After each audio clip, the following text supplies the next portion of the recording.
Hello, everyone. For those who just joined us, we are waiting for a couple of minutes for other participants to join, and we shall launch in like 3 minutes.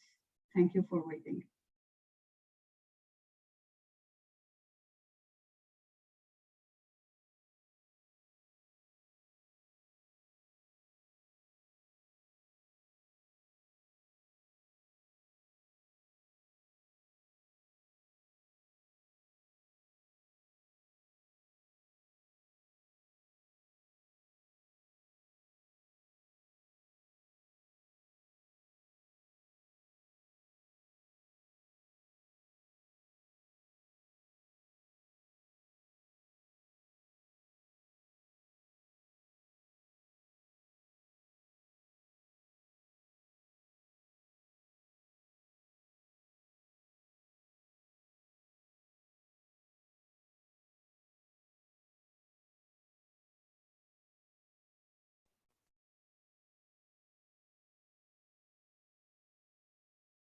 Hello, everyone. People are still joining.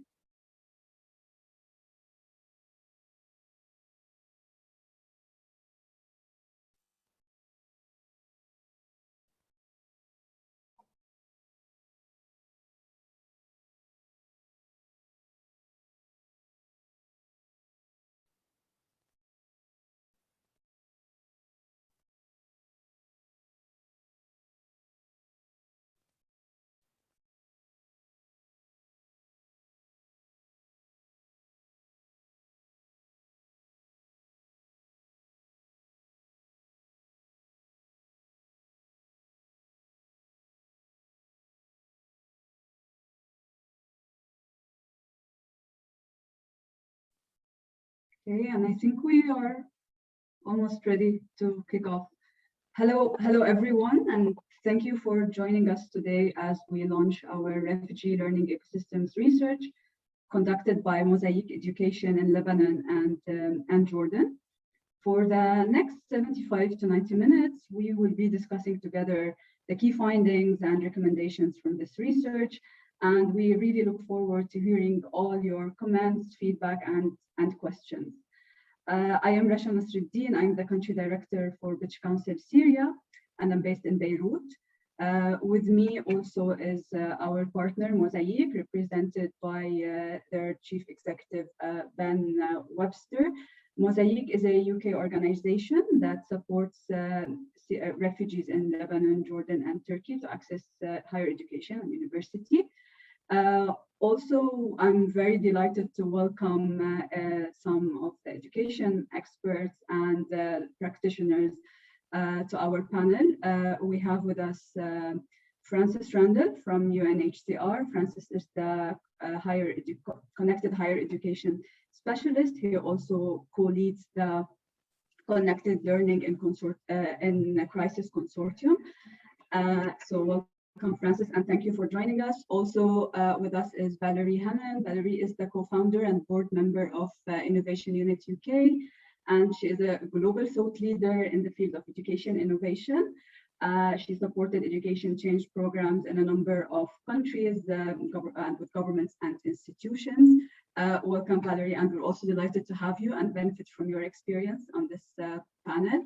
And finally, with us is Bayan Lewis from MAPS. MAPS is the multi-aid programs organization based in Lebanon, and MAPS support Syrian refugees in Lebanon to access education, health, and relief services. Again, thank you, Bayan, for joining us. We have our panelists from basically joining us from UK and from Lebanon. And a bit of like just house rules, how we call it. On the, of course, you have the chat box. You can post all your questions and comments there. And throughout this webinar, we will be there will be like some questions popping up for you in form of polls, and we really appreciate your contribution and your feedback on the different questions. And now, without any like further delays, I will hand over to Ben from Mosaik Education to tell us a bit more about why learning ecosystems, why now, and like what are basically what drove us in this direction as British Council and Mosaik. So Ben, over to you. Thanks very much, Rasha. And thank you everyone for joining us. It's really exciting to be able to speak to so many of you about research that we did with the British Council. By way of introducing the context, and as Rasha said, why this research was undertaken, I think a starting point really is we're now 10 years or over 10 years since the start of the Syria emergency. And since then, millions of Syrians have been displaced around the region as well as around the world. 10 years is significant because it's the point at which the UN classifies an emergency as protracted. And now we're at a stage where 80% of refugee cases around the world are in that protracted type of emergency. And really that requires new approaches and new models of approaching humanitarian work, development work, and obviously the nexus between the two. The Syria crisis is also important because it sparked interest, renewed interest and activity around higher education access for refugees, not least because prior to the conflict, 25% of Syrian young people were able to go to university. Now, the similar statistic for Syrian refugees around the region is only 5%. And so there's been a significant drop-off in the last 10 years. But that interest and momentum around higher education for refugees has also driven the introduction of a new target. And in 2019, the UN Refugee Agency set a target to increase the proportion of refugees globally around the world going to university from 3%, where it is currently, to 15% by 2030. Now that is a very ambitious target and one that is to be applauded because there is so much need, but it is one of massive scale.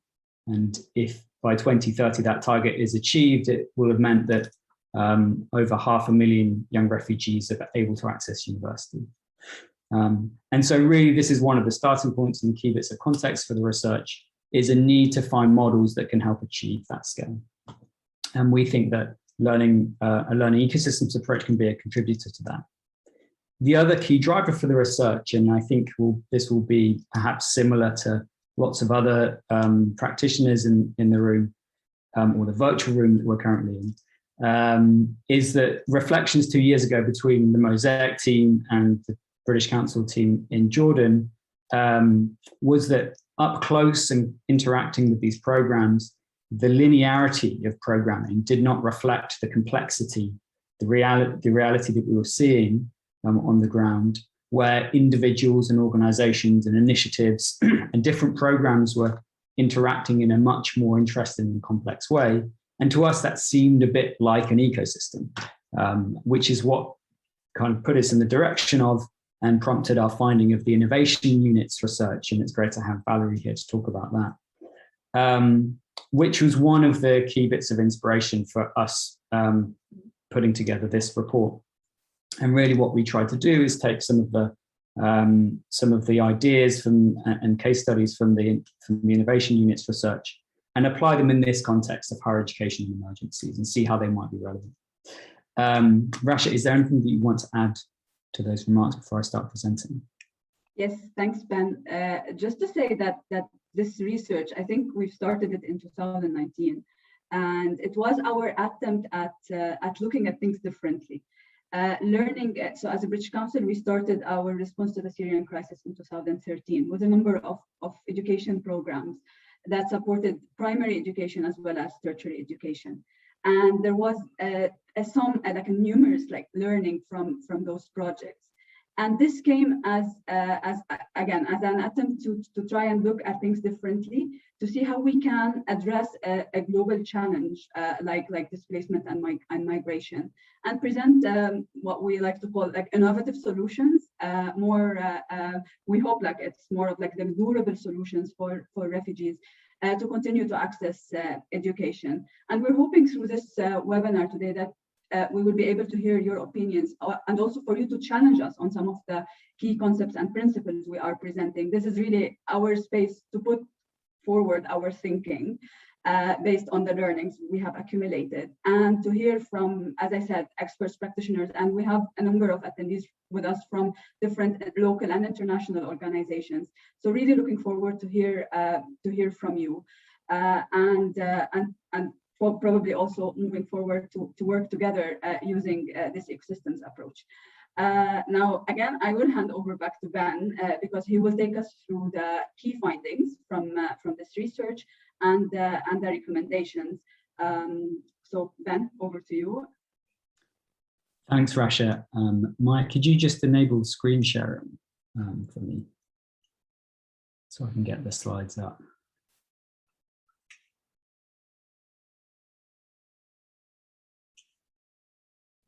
Should work now, Ben. Thank you very much. Okay.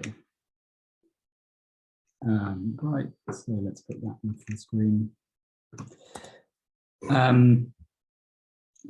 What we'll take you through this afternoon, we'll start with just describing what we did in the different stages of the research that went into this report.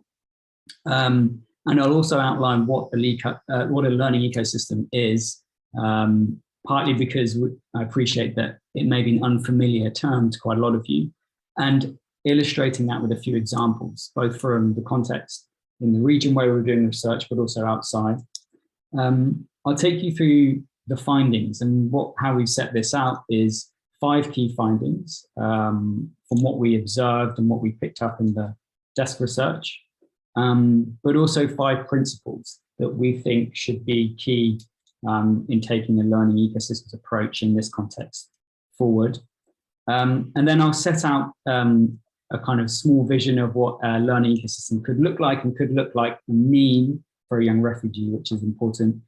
And then finally finish with a few suggestions on how we'll be taking this research forward, as Rasha mentioned. So firstly, what did we do? Well, we started with a literature review to pick up from the innovation unit report that I've mentioned, that I've encouraged people to go out and find that, as well as our research, because it is very instructive. And we picked up from that and gathered other literature around this issue, and around, particularly around understanding different education systems and bringing complexity into that, as well as picking up examples from elsewhere in the higher education and emergencies sector, or projects that are being done under that banner. And what that gave us was a theoretical and applied understanding of learning ecosystems and how they are manifesting themselves in different places. And then we took that into a stage of the research where we were working quite a lot with young refugees in 6 locations in Jordan and Lebanon. And that took 2 phases. One was we mapped the learning ecosystems that young people were experiencing or had access to through a series of workshops where they would be suggesting where they were learning and where they were able to access education. And the second phase was where we collated all those ideas and lists of initiatives that they were accessing, and did a second workshop with largely the same young people to then present these ideas back to them and say, well, if you were to reframe and redesign your current learning ecosystem, what would it look like? And that helped us to define and put together the findings and principles for a learning ecosystem and how we think it might be able to work. So just briefly before we get into the findings, what is a learning ecosystem? And I've lifted the definition from the innovation unit report because I think it's very instructive and concise, that it's an open and evolving community of diverse providers that cater to a variety of learning needs in a given context or area. And why we're so excited about what they can offer and what a learning ecosystemic approach could offer is that we think, firstly, it can leverage a number of spaces, formal and informal. Secondly, it diversifies learner pathways, so both entry points and exit points from learning and education programs. Third, that it allows us to activate new resources, whether that's individuals or places and spaces or assets the organizations have to enable learning. And then finally, and very importantly, it is learner driven. and allows for a learner-centric approach. And to give you a few examples of what that looks like in practice, firstly, I'll highlight one from the US and then two others from the context in which we work. So one that we were really interested in is the Mosaik team that we picked up from the previous report, was an organization called LRNG in the United States. LRNG is a platform that hosts playlists of learning experiences that are co-designed with businesses and community organizations in US cities. And those learning playlists for young people, for them to go through. And when they complete the playlists, which they can select or change themselves, they can earn digital badges, which are also linked to career opportunities. Now, why is this very exciting? Well, really for two reasons. One is that it allows that flexibility for young people in shaping learning experiences, but also that possibility of multiple learning pathways.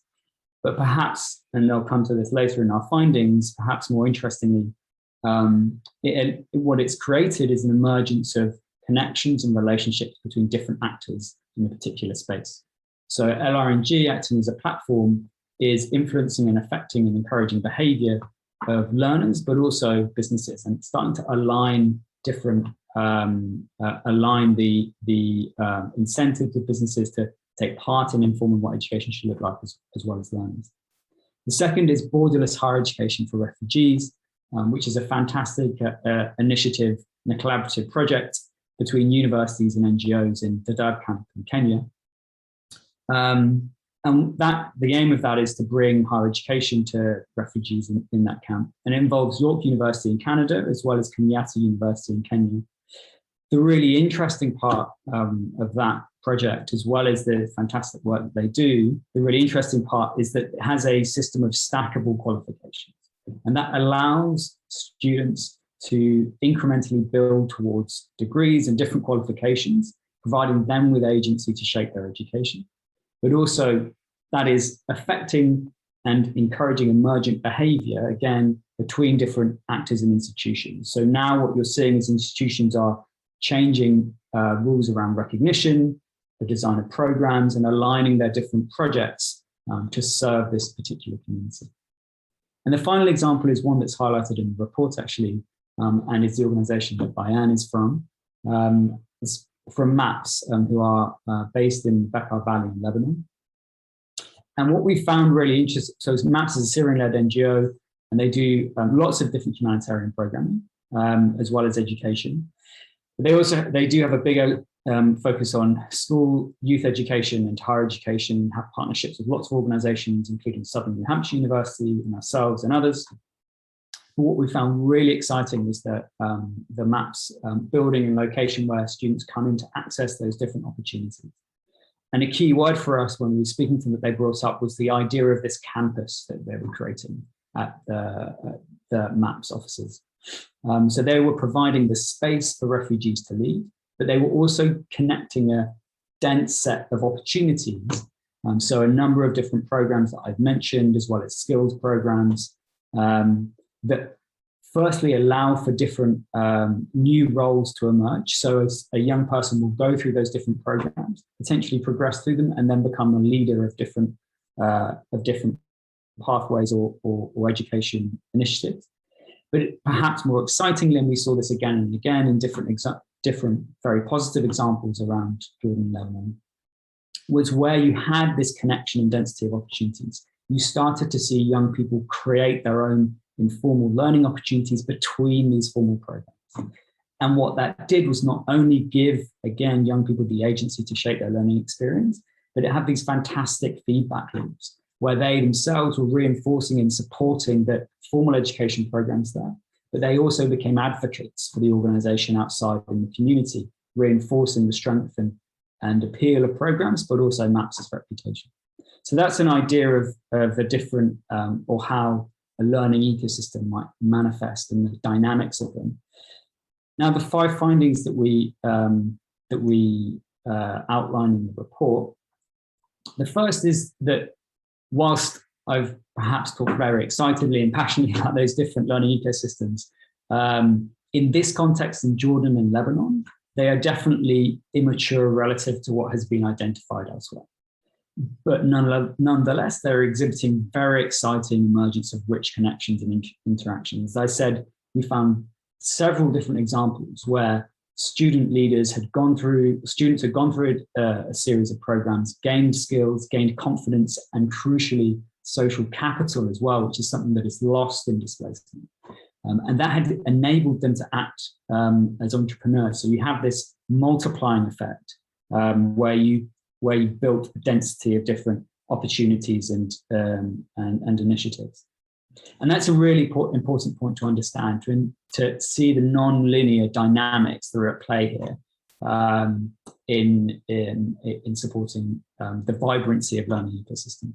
And so the first principle that we recommend is that a key starting point of initiatives taking an ecosystemic approach is to try and build on and increase that density of connections. And that might look like at the MAP Center, a series of pathways or different education initiatives being brought into a community center.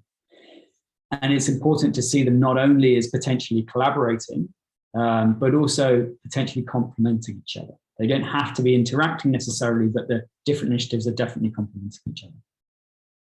The second finding is that although these independent interactions between actors, between individuals, between programs, although they have emerged in places like MAPS, and we also identify another organization, JRS in Jordan, in Amman, that has a similar sort of model, they require intentional coordination.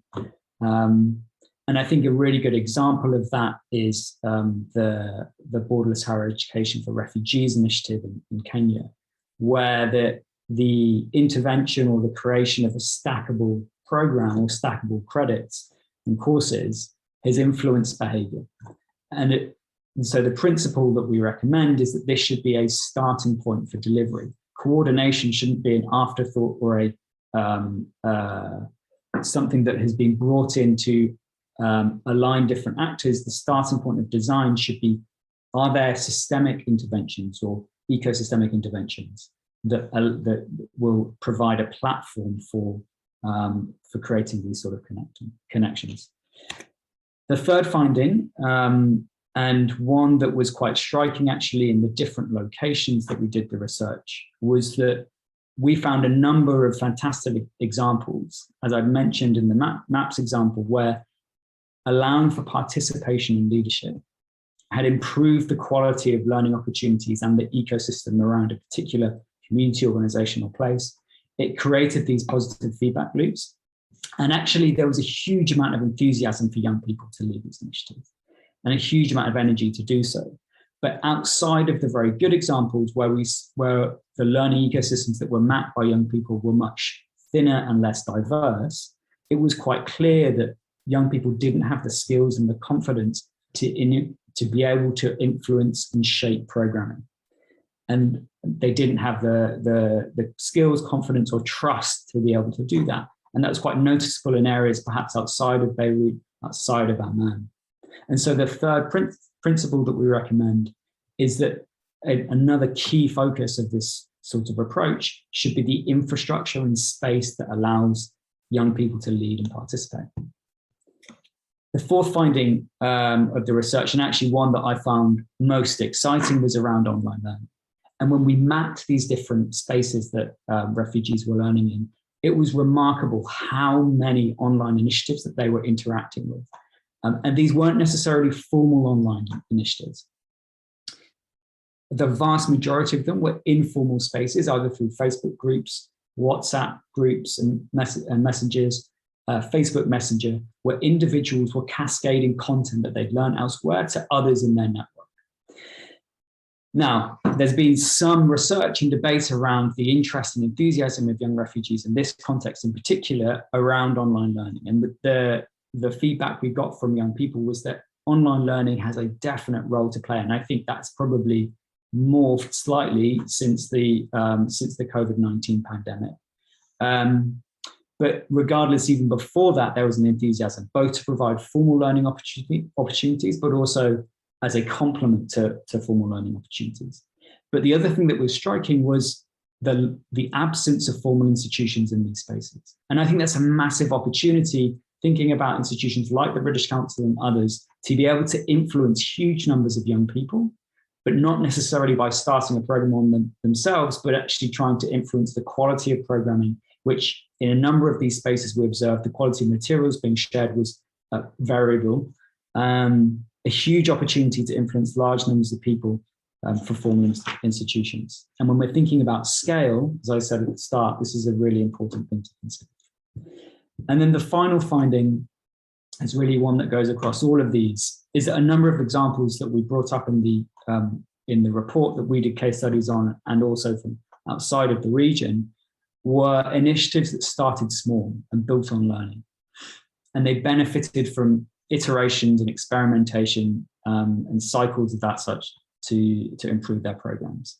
So the principle is to make use of adaptive and developmental approaches. Whilst you're setting goals on the size of the need, so I spoke about the size and scale of need at the start, you start those interventions small and you test and you learn quickly, find MVPs and test hypotheses through that, and achieving scale in a much leaner way. So all these principles are put into practice. What could it look like? And we've highlighted an individual who's taken part in our programs previously called Hamza. He's in Jordan. And so if there was a vibrant learning ecosystem around him, what would it look like? Well, he's able to stack his credits that he's been building up between different courses for mutual recognition that can either be put into practice and recognized by higher education institutions, by the private sector. There are processes and opportunities in place for him to provide feedback and shape those opportunities, and thereby allowing him to put emphasis on and really bring his lived experience and needs to bear on what's being provided.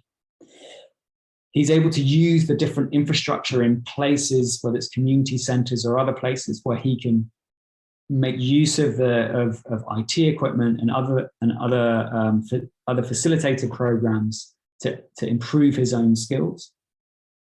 And he's able to apply that through work placements and having connections to the world of work. And through all of this, he's then creating his own opportunities, influencing his peers, and starting to reinforce all of the activities that I've just described. So that's what it could look like, but obviously there's some way to go. And as I said, the initiatives or the learning systems that we observed were still quite emergent and without that intentional intervention. And so with the British Council going forward, we're looking to start working with a range of partners, whether that's businesses, donors, education institutions. You're all invited to work with us, and we'll be starting to look at a number of ideas that I've mentioned, including looking at stackability and infrastructure to support that, supporting specific spaces, and particularly putting emphasis there on refugee leadership and building those different dense connections and opportunities for people to engage with. And then also seeing how we can connect formal institutions to informal education networks. And I think there should be a link in the chat coming up where you can signal your interest in getting involved. And I will leave it there and hand back over to Rasha. Thank you, Ben, for sharing these findings. I think it was a long journey doing this research with COVID interrupting and presenting also new challenges. So with this in mind, I think maybe I could start by calling on Frankie. Just interested in your reflections on what you've heard from Ben around the principles of the ecosystems approach, and how would that basically contribute or support the UNHCR target 15% of refugees into higher education by 2030. So over to you. Thanks, Rasha. So my name is Frankie Randle. I'm working for the UNHCR in Copenhagen. It's great to be invited to this meeting. It's great to see the report getting released and great to be part of this discussion. So again, I'll I'll just start as well with a little bit of context. So UNHCR last week released the Global Trends Report. And I'll highlight a couple of figures from that because I think they're relevant. So I think Ben mentioned 80% of refugees are hosted in low and middle income countries. So in the latest report, that figure is 86%. And of those, 42% are under the age of 18. So it is within this context of long-term displacement and high numbers of children and youth living in or hosted in less wealthy countries that higher education can play such an important role. I think so. Investment in higher education for refugees is a way to firstly to increase the low numbers of refugees enrolled in university. So the current figure is 3%, has been mentioned, but also to develop the self-reliance of refugee communities. This is critical as higher education brings benefits to the individual, but also to the wider community. Refugee graduates we've seen and have often gone on to support social needs locally. This might be setting up schools, businesses and community centres, but also they can be powerful advocates for change. So the recognition of the benefits of higher education for refugees led to a conference in Berlin in 2019, during which the target of 15% of refugees enrolling into higher education by the year 2030 was agreed.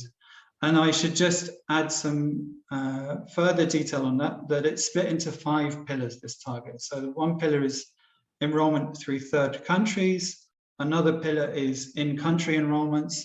Another pillar is through TVET. Then there's the UNHCR's DAFI program. And finally, there's connected higher education. So connected higher education, I think connected higher education is what many people refer to as online, but UNHCR refers to as connected because we feel it's a more suitable term. And I think it's particularly relevant to the learning ecosystems research. Many of the organizations mentioned in the ecosystems report are also members of what's called the Connected Learning in Crisis Consortium, or CLCC. So this is a consortium which coordinates efforts around connected higher education for refugees. And it is co-chaired by the UNHCR and Arizona State University. The ecosystems research is particularly timely, therefore, as it's relevant to this 15% target, but also to the work of the CLCC. The findings in the research which ring true and present opportunities for widening participation in higher education. In terms of those that I would particularly highlight, I think the idea of building on existing innovation at a local level is very important. And I think what's really clear in the report is the extent to which innovation in this space is ongoing. It's also important to point out higher education opportunities don't exist in isolation. They're often supported by a range of bridging or standalone programs, which can either support students into and out of university, or they are shorter accredited programs which may be relevant to the local job market. Common examples of the former include language programs, academic support programs, guidance programs, ICT programs, while common examples of the standalone programs may include areas such as skills development in coding, health, or entrepreneurialism.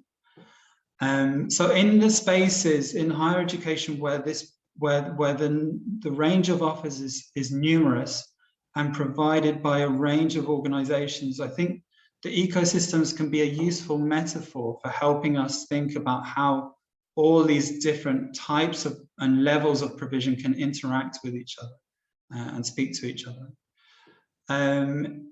Additionally, I think that the report is useful for the focus on the role of integrators in bringing all of these learning opportunities together, as well as the processes involved in this. For me, a clear message I picked up on through this report was around collaboration and the importance of collaboration. And also allied to this, I would say really critical is what was brought up in the report by refugees in their own planning around ecosystems, such as the need for space, peer networks, and community-based approaches. And on the idea of community-based approaches, I would say that the development of a local learning ecosystem, it creates the opportunity potentially for local knowledge production and for research to be conducted into community needs. And also on that point, I would highlight the work of Borderless Higher Education for Refugees, and in particular their research association called the Dadaab Response Association, which is a refugee-led research group which seeks to identify local problems in the community and bring about positive change for policy and practice. So overall, I mean, it's a very exciting space, the higher education and emergencies, and thinking about how it comes together under an ecosystems way of thinking or an ecosystems metaphor. And particularly, as I mentioned, because it allows the opportunity to build on innovation existing in the community.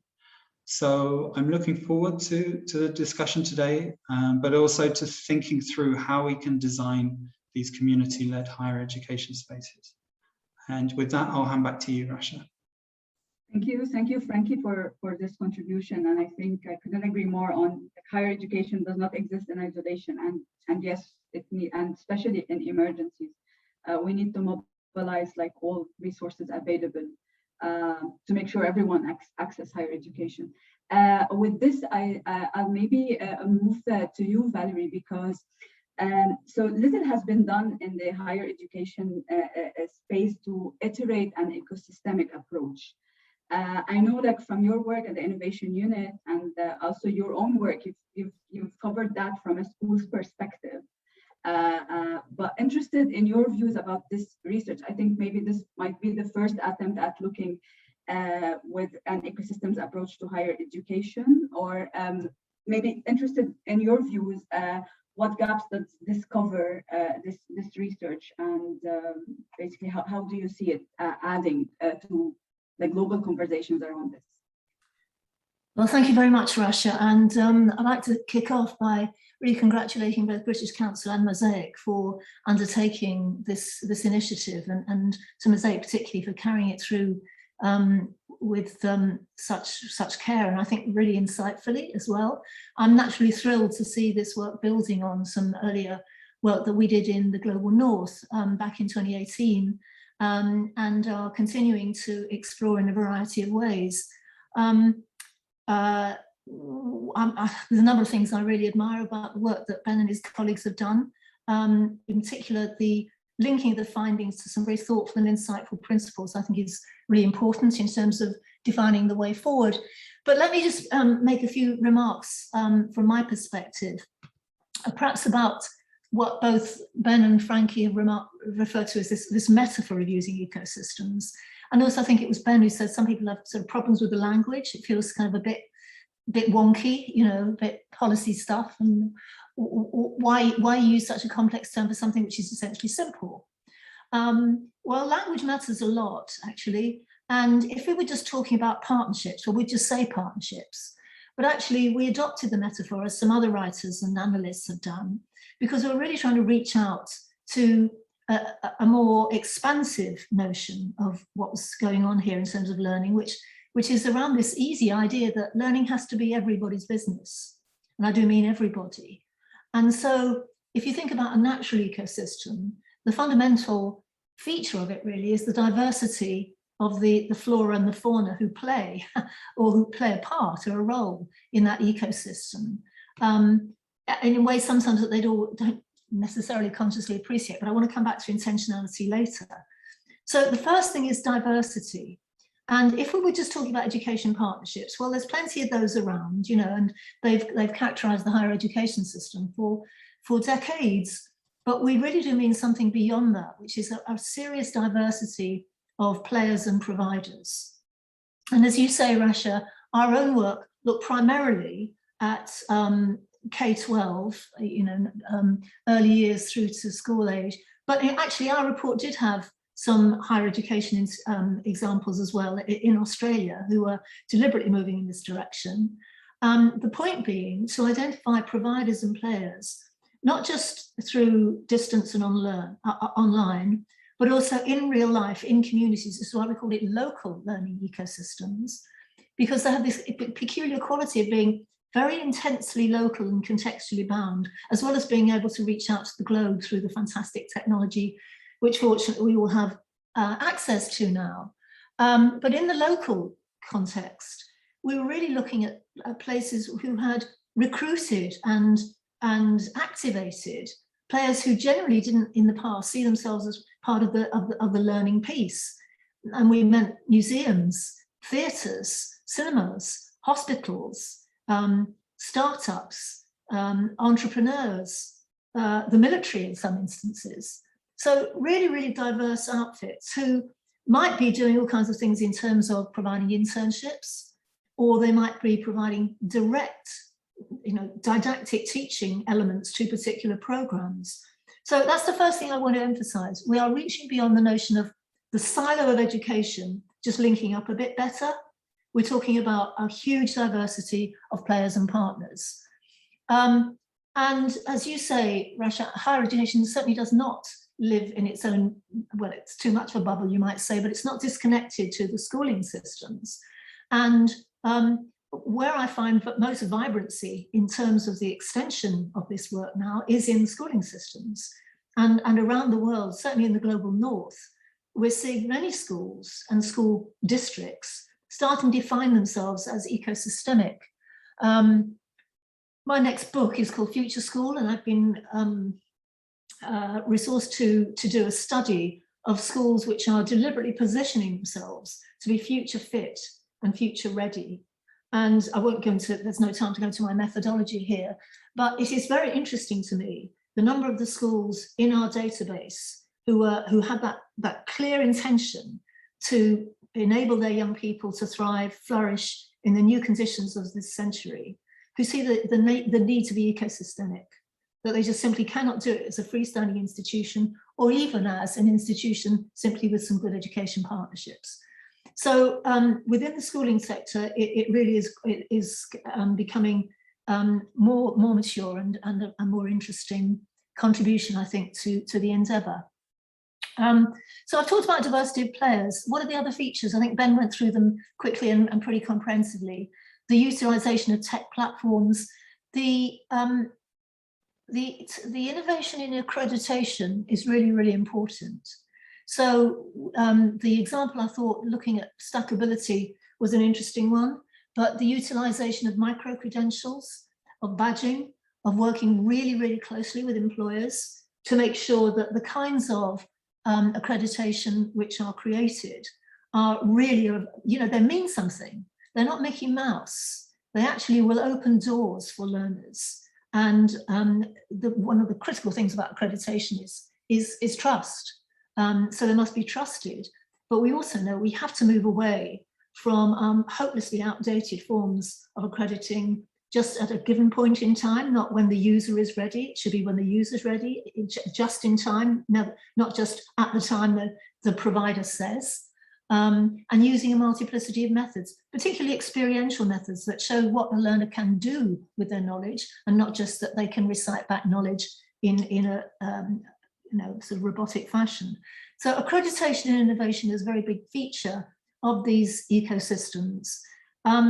The new roles, I think, is too terribly important. Ben has picked up on that around the notion of integrators. But in our work, we found a whole raft of new roles, and some of the titles people might again find a bit sort of alienating, and these neologisms. What the hell is that? I've never came across this kind of creature before, an integrator, seriously. But I mean, it's all around, in particular, mentorship and guiding, recognizing that the learner journey, though, and I want to come on to learner agency in a moment, must be owned by the learner, having really smart guidance, which is trusted, and by the way, which cares about the learner.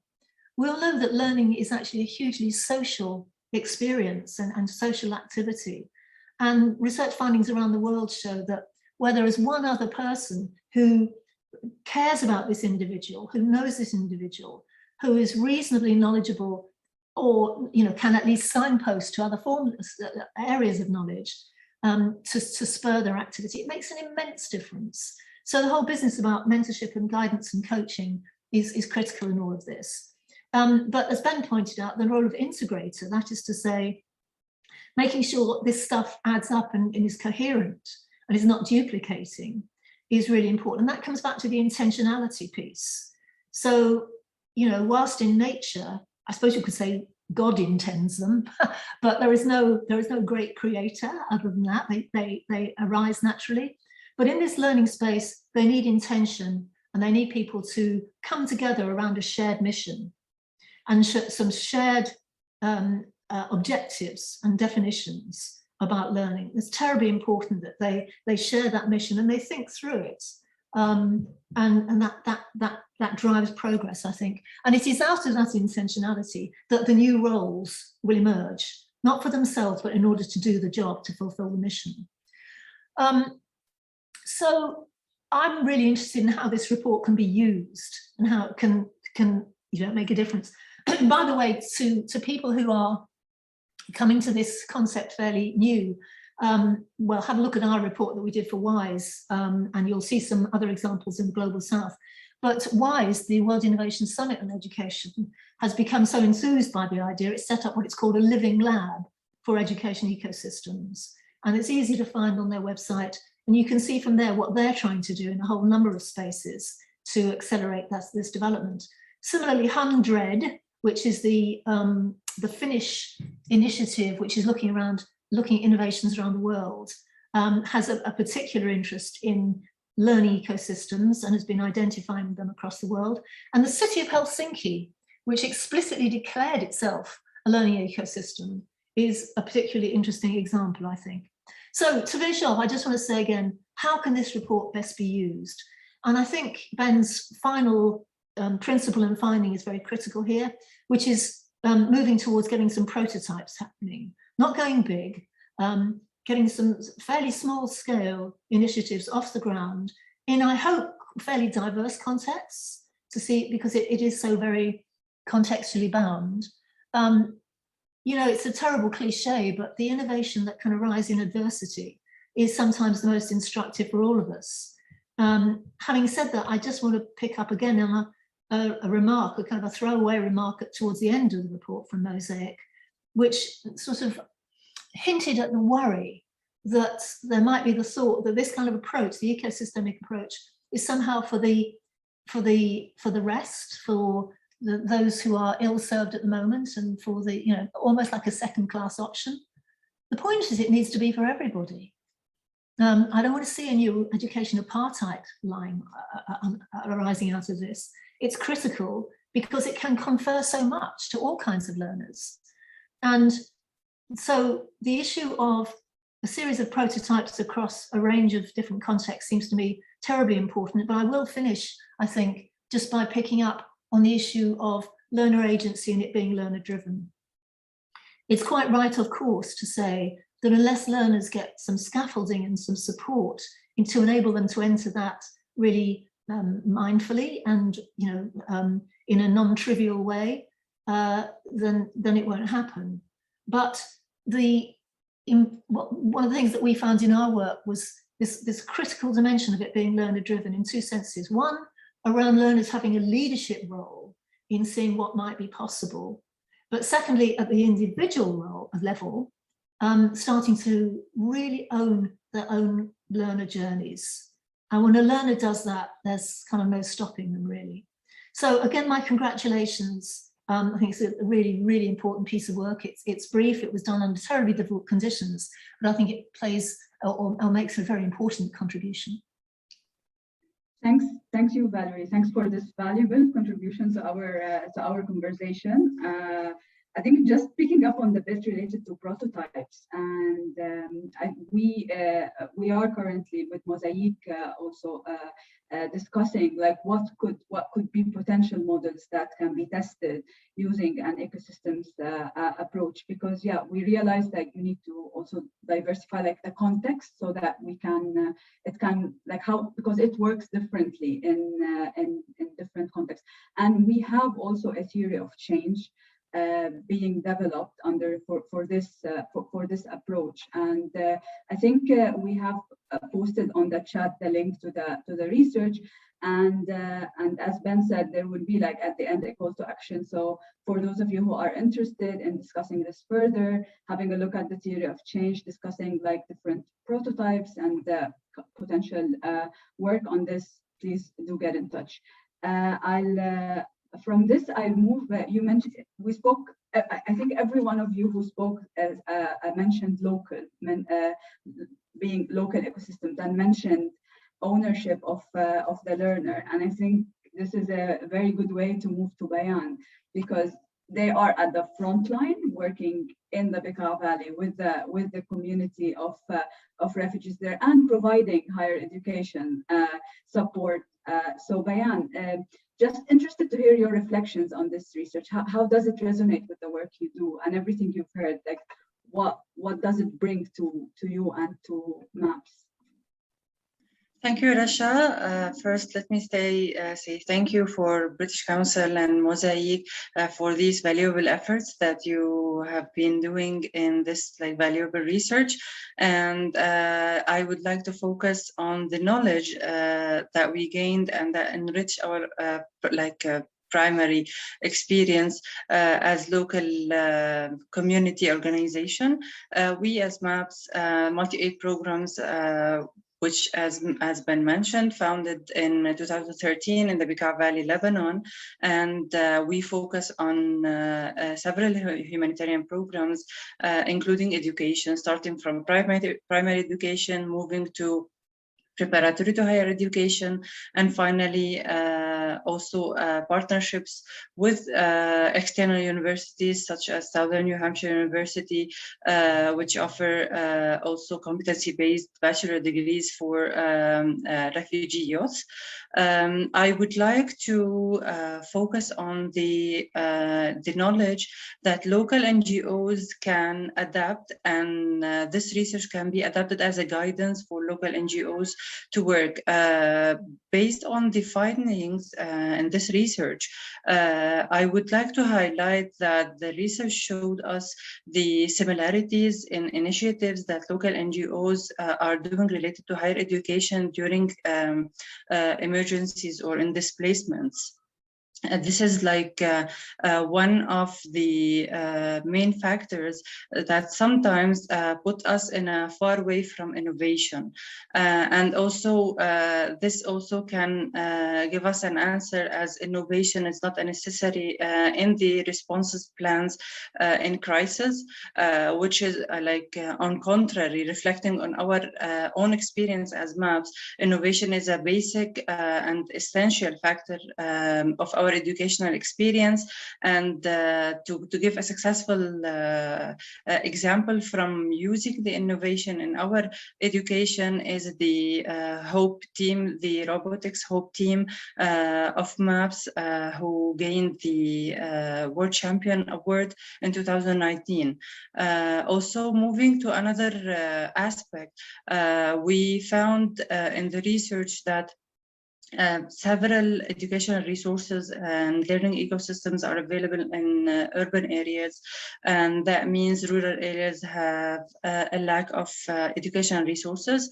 At the same time, low-income refugees or youth are more available in rural areas. So that also gives an idea for future plans for local NGOs to invest in these areas.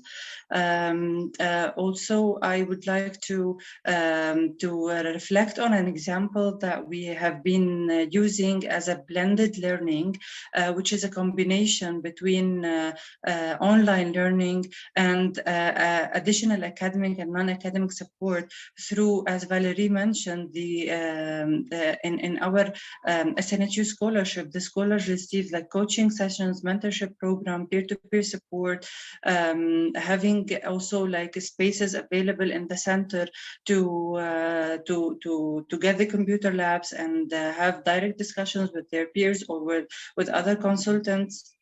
at the end, let's say the goal will be having that self-regulated learner, and also that will open the window to add on the learning experience one like more let's say additional point, that focusing on formal education is not the core thing. At the end, there are other barriers such as documentation and related to the refugee circumstances. Sometimes we cannot solve it. So let's find alternative solutions and enrich the skills that the youth have and invest in it. First, by spreading awareness about the available educational resources in the area, and then link them with the local business, let's say, companies, and add also some life skills and technical skills for them. Investing in vocational training will be really valuable, will be for those who are hopeless now from getting a formal educational opportunity, will be a source of education, and also will be a source for financial income. At the same time, it's a learning by practice, which can be updated day by day. And I would like to in conclusion, I would like to give this advice for local organizations in the countries hosting youth or refugee youth, that should reconsider the future plans based on what I have mentioned, that target youth by expanding the geographical scope of work, and also by diversity of the implemented ideas, including innovation and the creativity in the planning phase, will be an added value to what we are doing, and that will help us by collaboration and building networks among all organizations and institutions to cover the gap and expand the access to cover all the areas, and that will ensure a better outcome and better influence. Over to you, Rasha. Thank you, Bayan, for your contribution. I think we had a lot of interesting ideas, thoughts, and reflections from all the panelists.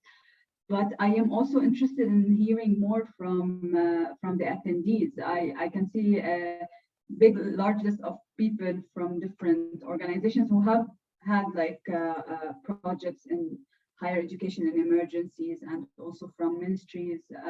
So you can either post in the chat or in the Q&A box, or also you can raise your hand. You can find the button at the bottom right, and we can unmute, and then you can contribute, ask your question, or make a comment. And while doing so, I have only one question in the questions box. It's around how to minimize the barriers of assessment recognition across borders. What successes have you had? Wondering maybe from maybe Frankie, if do you have anything on this for assessment recognition across borders? Yeah, I mean, it's a really important point, certainly from so from a UNHCR perspective, with connected education, not just higher education, but connected education offers, I think it's something we see a lot. So there's a lot of innovation in the space. There's a lot of ed tech companies who are doing really interesting stuff, but a lot of it is not accredited. And I think this is kind of a key challenge, and something certainly that we advocate for very strongly is that when a connected education or a connected higher education or any kind of education offer is set up, that it follows a kind of a policy of inclusion. And that means collaboration with local ministries, local accreditation bodies, in order to ensure that that courses which are offered are relevant and accredited locally. I think that's kind of a key principle.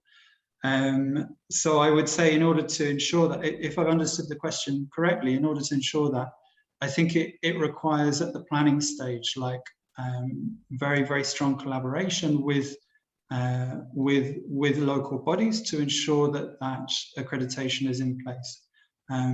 Because otherwise it can result in a lot of upskilling courses which don't lead to meaningful certification.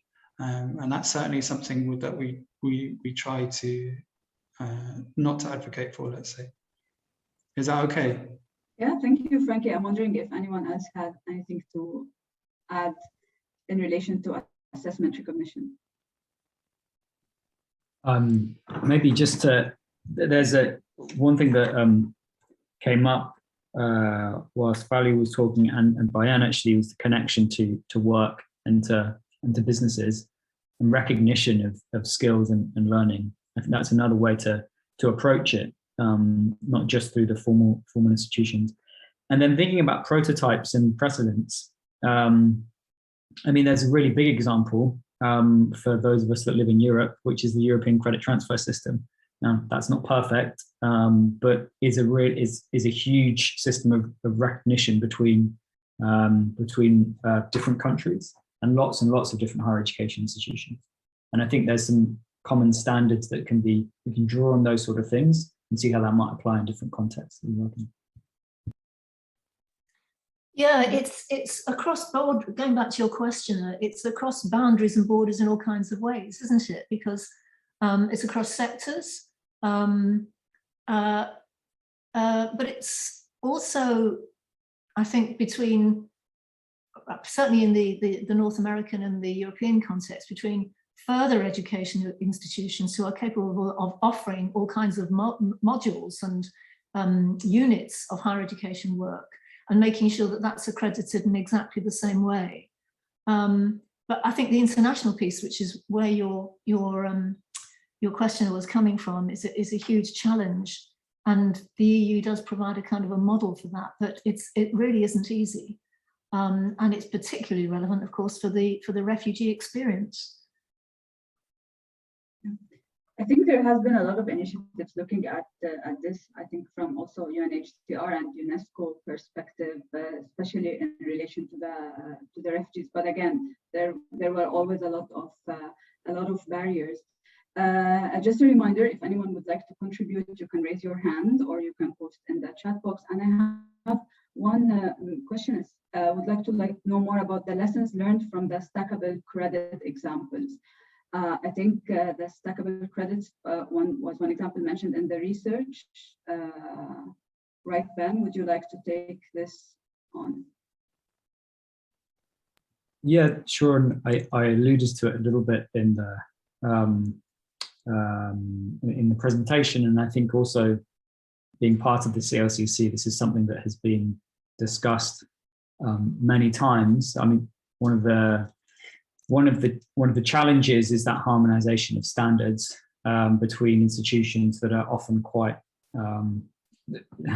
there's quite a lot of legacy to that program, and I think with dealing with that up front, what we saw though was, and I think to me this is one of the key approaches that might make this work in this space, is value is a third party, maybe a funder or an aid agency or something similar, maybe a government as well, valuing an intervention specifically focused on creating the infrastructure around mutual recognition. I think it's probably very difficult for a higher education institution on its own to put that into practice. And I think coming back to our calls to action at the end, I'd really encourage, whether it's associations or governments or funders and agencies, these are systems level interventions that could have massive impact. And I think that third party, kind of the intervention from the third party, is probably likely to be much more successful than an institution driving on its own. That's not to say it hasn't happened, and I think Borderless higher education for refugees is a really good example, but still very, very localized on a small scale. So That would be my suggestion.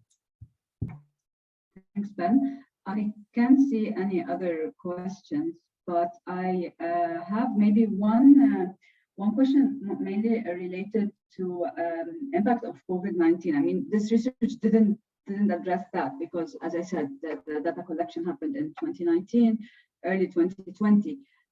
But maybe from you, Bayan, because you are on the ground, and how did COVID-19 impact the access to higher education for young people you work with at MAPS, and like, because of course COVID will impact any like learning ecosystem because of the issue of social distancing. Of course, there is an element of online learning. So, but interested in your view, how did it impact? How did you see it happening on the ground? What are your views on this? Yeah, thank you. The COVID-19 experience, we at MAPS called it as a productive period. Absolutely, in the beginning of the lockdown, we were in need to update our plans and set an alternative solutions to reach the students and keep them connected with learning. So we followed like several tracks together.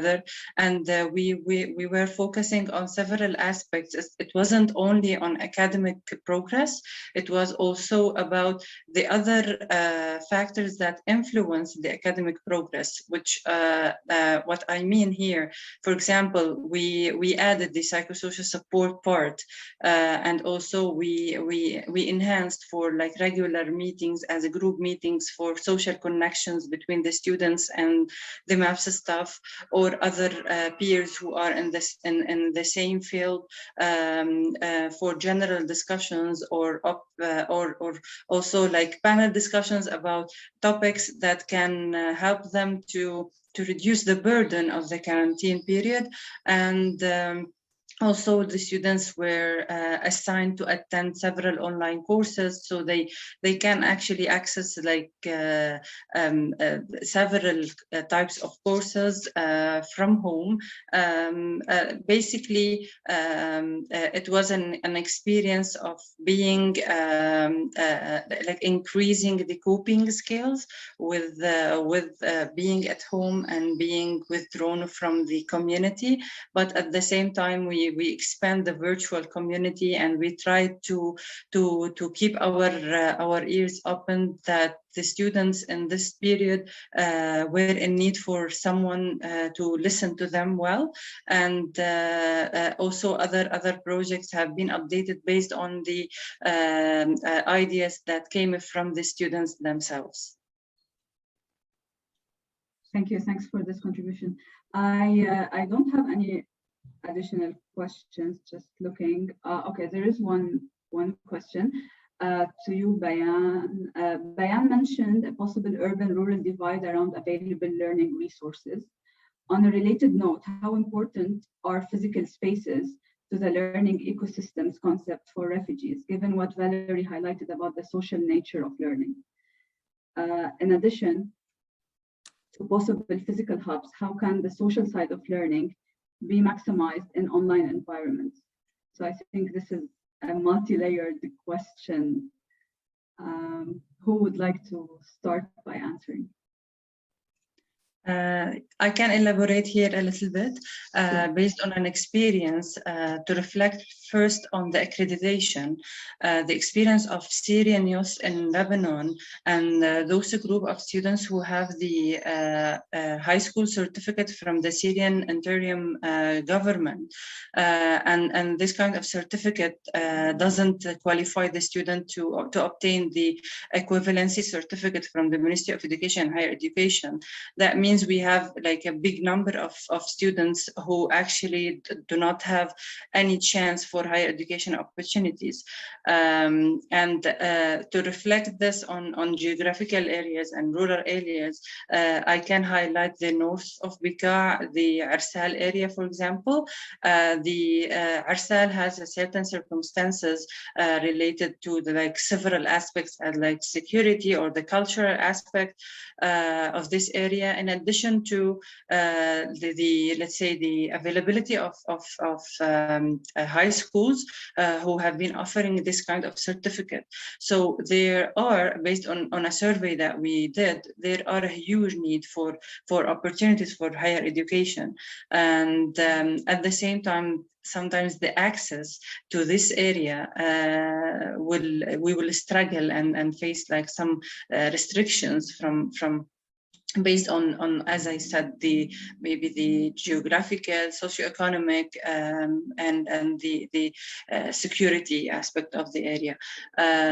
We could found a solution, for example, through the SNHU scholarship, which is the only university that accepted this kind of high school certificate. So now it's like the only chance for those hopeless students to continue. But based on, let's say, our annual budget, we will not be able to cover all of them. Maybe now our plan will be divided into two ways. The first way to enroll the maximum number that we can in like bachelor degrees scholarships, but for others, we are doing a preparatory phase for higher education. That can be done either online or offline. We have our site as a second branch in Arsal, but also we have another example from 2020 during the COVID-19 period that we could implement the program completely online through delivering English courses, ICT courses, life skills, and filling scholarship applications, in addition to CV and cover letter writing. It will be like a full package to prepare that student to access. And finally, we are working on in our campus to set a group of volunteers to be as a consultation, free consultation, to support those by completing their applications, either for local institutions or for external scholarships. It will be helpful, but it cannot ensure like 100% link all of them with opportunities, but it can add something for them. Thank you, Bayan. I'm wondering if anyone also would like to contribute to this question about how can the social side of learning be maximized in online environment, because also we've seen a bigger role for technology and for online communities in our research as well as in like actual experiences. So this social side of learning, how could it be maximized online? Anyone would like to have a go? Yeah, shall I say something? Yes. Just briefly, I mean, it's I think it's one of the reasons that UNHCR referred to connected learning rather than online, because it's seen as preferable to think about those connections, those social connections to resources, rather than just thinking of a platform or a modality. For me, learning centers are critical. Like, this is something, I mean, one of the organizations in the research is JRS in Jordan, who I know well, and many of the students there who are Sudanese. And I think the whole, maybe it's not fair to say the whole, but a lot of the ecosystem there is built around the idea of just having space. And so for me, that's really important. And when, especially Sudanese refugees who face a lot of discrimination and various other challenges in Jordan, so much creativity and innovation happens when they have the space to be able to do things. So I hope that answers the question. I think it's like that space is a really important starting point. If you look at organizations in the CLCC like Borderless Higher Education or InZone, you know, like it kind of starts with a space or a campus in a camp or whatever it's called. So it's an important factor for sure. Yeah. Thanks, Frankie. I think we have one comment from Wissam on the chat. He says, vocational learning helps refugees to acquire knowledge and skills that allow them to work and stand on their own faster than higher education most of the time. Wondering if you have any comments, because I think we've mentioned a bit around vocational learning in your reflections. Anyone has any comment on this? Yeah, well, I agree, which is why I really wanted to emphasize the importance of seeing this holistically as a whole ecosystem, actually, and not just higher education on its own. Indeed, of course, I would want to see higher education becoming more vocational in a sense. I mean, naturally, there is a huge role for it in terms of research and scholarship, knowledge creation, and refugees ought not to be cut off from that. I'm not at all saying that that should be the case. But at the same time, I mean, let me come at this another way. The most interesting and I think successful systems in the world have a really intertwined and blended form of vocational and higher education. And people don't sort of cut off their options by taking one or the other. Particularly, I think, where you are in the Scandinavian countries, Frankie. I mean, it's a characteristic, for example, of the Finnish system, that it's possible to intertwine the two. And I think this keeping of options open is fundamental, well, ought to be fundamental to our concept of learning, really, and the realization of human potential, that you don't delimit people's options and put them in a box too soon until they've tasted and explored and found out their passions and their possibilities. So I think blending, the way forward is firstly, is the whole issue about esteem of vocational education and the fact that it's still considered to be a second-class option, which is a disgrace, which is just unacceptable. But the more that the two sectors can be seen as complementary, or better still, integrating and entwining their offers and not shutting down options, to me, that's the best way forward. Thanks, Valerie, for this contribution. I think I have one maybe final questions from Fiona. And either the school's ecosystem work or the Mosaik report, did the authors or the refugees identify any particular gaps in their ecosystems? So I think maybe this is for Ben and Valerie. Lots. I think to start off with, I mean, one that we've was in the, I'll just highlight one maybe that's I think is really crucial. That's one of the findings, and obviously the principles is provide or supporting with capacity to lead and have agency.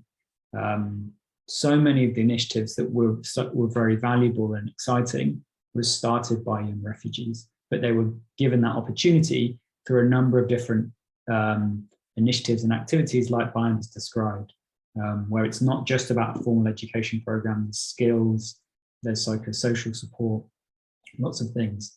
And I think that was, it seems to be particularly concentrated in particular centers or in particular locations like Hannon. Whereas if you go to the south of Lebanon or the north of Jordan, this wraparound support is less present. And there are lots of other gaps that they mentioned, but I'll leave it there.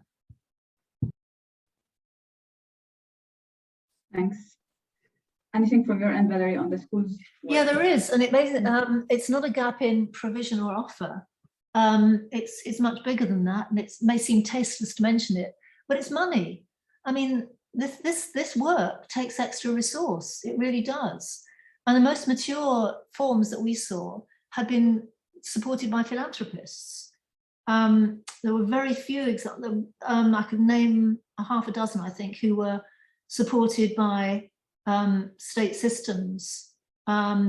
Most don't, and certainly in the North American context, both Canada and the US, it's philanthropy that's supporting it. But it takes, you know, if you're going to innovate in accreditation, that is work. It is real work, and someone needs to do it and be paid for it. If you're going to have new roles, if you're going to have planning systems, if you're going to spend time thinking about how things interrelate, the creation of the whole thing does require resource. And where's it going to come from? So my worry really is about the sustainability. Even after, you know, if we go down the road of prototypes, that's, I'm sure, the right thing to do. But subsequently, in order to get to any reasonable resemblance of scale, funders are going to have to be sufficiently persuaded by the evidence, and this is tricky, persuaded by the evidence that it's worth investing in, because otherwise they'll wither. Thank you. I hope this answers your question, Fiona. And maybe I have a final comment. It's not a question, it's more a comment around English language and how respectful universities such as AUB need high level of English in order to be register at, and many scholarships are oriented towards such universities. So refugees with low level of English find it difficult to reach the needed level in SAT or EEE. I think maybe from a British Council perspective, that's very true. We've seen that in our different projects that have provided English language support for refugees to access higher education. And indeed, there has, I mean, currently also we are reviewing through this learning ecosystems approach the different offers, but also equally English as well as other languages. For example, if we speak about Turkey, refugees who are in Turkey, like they need Turkish language. So language has a very important role in providing access to learning opportunities. Can I just come in quickly on that as well, Rasha? Yes. So not just English. I think like if you look at the concentration of like the connected higher education opportunities, which, as I mentioned, is in some way linked to learning ecosystems, they're mostly around the Horn of Africa and kind of Jordan, Lebanon, or the Levant, let's say. There's very, very little in West Africa or the Americas, because, and I think language is a key barrier there, because so little's been, like so much of the work has been in English, and like led by universities from English-speaking countries. So it's also a priority, I think, to try to think about work in West Africa, where there's so like minimal provision, and again in South America, minimal if zero provision. So that's kind of also a key thing to bear in mind when thinking about language.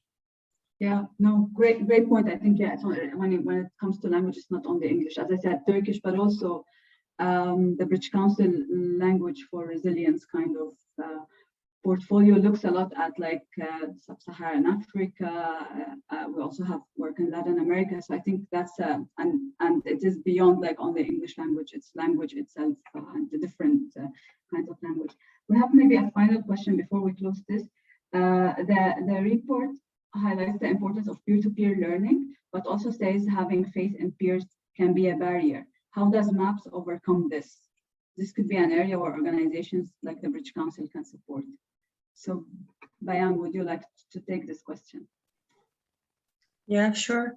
Based on peer-to-peer support, we are doing an advisory service, and the advisor is a student who's from the same scholarship, but in almost like close to the graduation or have graduated from the scholarship, and the let's say the rules of the advisory is giving an overview from a student perspective or from a successful student experience to master this project or to master this competency.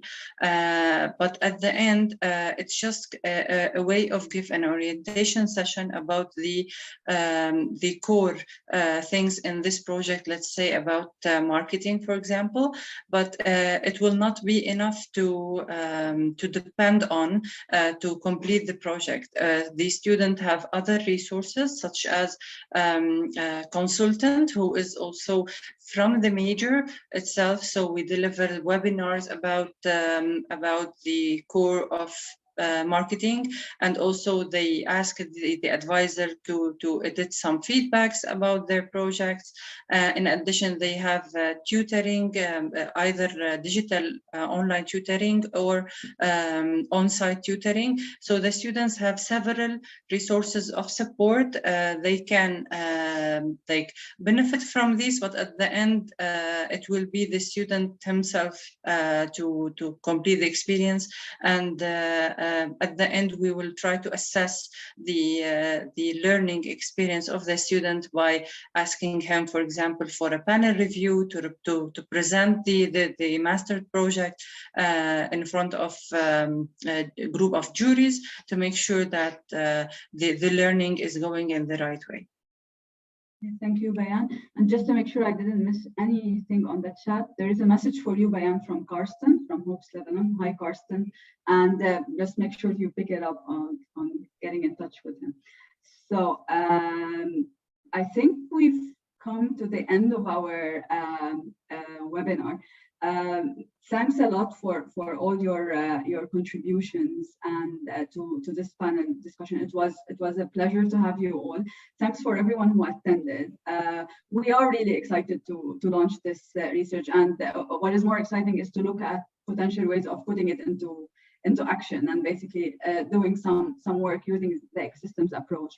We look forward to working with everyone of you, and just by the end, there will be like a form, a survey that will go out to you, basically answering some questions about potential collaboration areas. So please help us collect this feedback from you. And again, thank you all. And I don't know if Ben, you would like to have any final words also?